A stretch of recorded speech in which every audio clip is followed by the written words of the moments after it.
Hello, aujourd'hui j'aimerais te partager une image très forte qui va pouvoir t'aider notamment si tu es un renard. Alors si tu ne comprends pas cette assertion, il faut que tu ailles voir la vidéo précédente que j'ai fait, comment être super performant en imitant un hérisson. C'est la vidéo que j'ai fait hier où je t'expliquais le concept du hérisson et puis le concept du renard du coup qui est lié. En quelque sorte, un hérisson c'est quelqu'un qui est capable de faire un travail spécifique dans la durée, quelqu'un qui va devenir un expert sur un sujet, ou alors quelqu'un qui va être capable de rester sur une stratégie dans la durée. À la différence, les renards, ce sont des gens qui sont généralistes, ce ne sont pas des spécialistes, ce sont des gens qui ont tendance à se disperser. Et clairement, moi, c'est mon cas.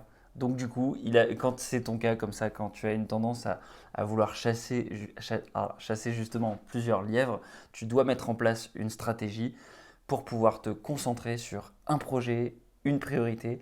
Et du coup, j'en suis arrivé à utiliser l'image de la théorie du carrefour. C'est ça dont j'ai envie de te parler aujourd'hui.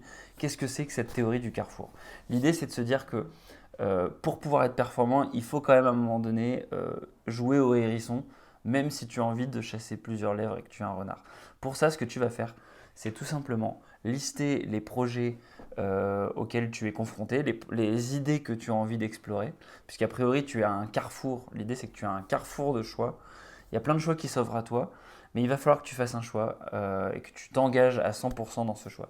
Donc ce que tu fais, c'est que tu listes tous les choix que tu peux envisager et tu essaies d'être le plus exhaustif possible. Si tu dois faire, peut-être qu'il y a 5 options auxquelles tu penses, peut-être qu'il y en a 10, peut-être qu'il y en a 15, peut-être qu'il y en a 20, mais liste-les tous et ça, tu le fais quel que soit. Alors, c'est peut-être flou ce que je raconte ici, mais ça peut être un choix de carrière important, ça peut être différents projets que tu dois gérer dans le job dans lequel tu es en ce moment, ça peut être aussi différents projets que tu as envie de faire à côté et tu ne sais pas lequel choisir. Dans tous les cas, tu te poses et puis tu essaies de te dire qu'il faut que tu fasses un listing, tu essaies d'apporter de la rationalité. Puisque par définition, un renard, c'est quelqu'un qui fonctionne à l'envie et qui a envie de tout faire. Il est capable de s'enthousiasmer de tout. Donc tu fais ce listing et ce que tu vas faire, c'est tout simplement lister les points positifs, les points négatifs, essayer d'apporter de la rationalité, essayer de te dire bah tiens, qu'est-ce que ça m'apporterait de mener ce projet-là. Qu'est-ce qui est le plus susceptible de marcher tout de suite si tu as envie d'avoir quelque chose qui fonctionne tout de suite parce que tu as besoin de prendre confiance en toi.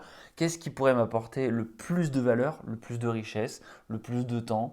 Voilà, tu essaies de réfléchir. Réfléchis par rapport à ta situation en fait. Quelqu'un qui est débutant, il peut avoir intérêt à se mettre énormément en difficulté s'il a besoin de développer une compétence à la dure. Et à l'inverse, s'il a besoin de développer de la confiance en soi, peut-être qu'il vaut mieux qu'il démarre par un petit projet. Donc en fonction de ta personnalité, en fonction de ton contexte, en fonction de ta situation, ça va t'aider en gros à choisir le projet que tu veux engager.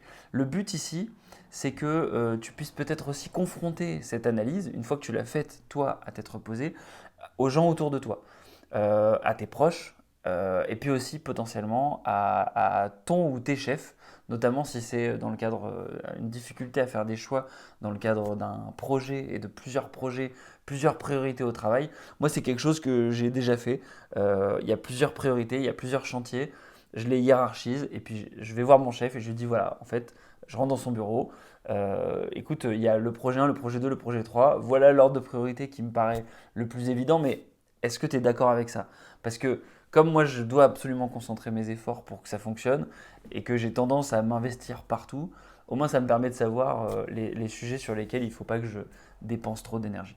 Voilà. Donc le but en faisant ça, c'est qu'à la fin, tu puisses choisir quelque chose en toute connaissance de cause en te disant que tu vas t'engager à 100%. Parce que tu as beau avoir confronté ton idée avec d'autres personnes, à la fin, c'est toi qui prends la décision de t'engager dans une des voies du carrefour. C'est toi qui vas être responsable. Et le but, c'est que tu te dises justement que tu t'engages dans une voie et que cette voie, elle dure au moins une certaine période de temps. Au moins une semaine, un mois, 3 mois, un an. L'idée, c'est que ce soit une période suffisamment longue pour que tu puisses tester le projet, pour que tu puisses l'expérimenter et te retourner en te disant c'est bon, j'ai essayé suffisamment longtemps, ça fonctionne pas, mais en tout cas, tu te donnes une période de temps suffisamment longue pour pouvoir mesurer ensuite les fruits de ton travail. Voilà, donc le but de ça, c'est d'éviter un peu le syndrome de la file d'attente. La file d'attente, qu'est-ce que c'est ce syndrome?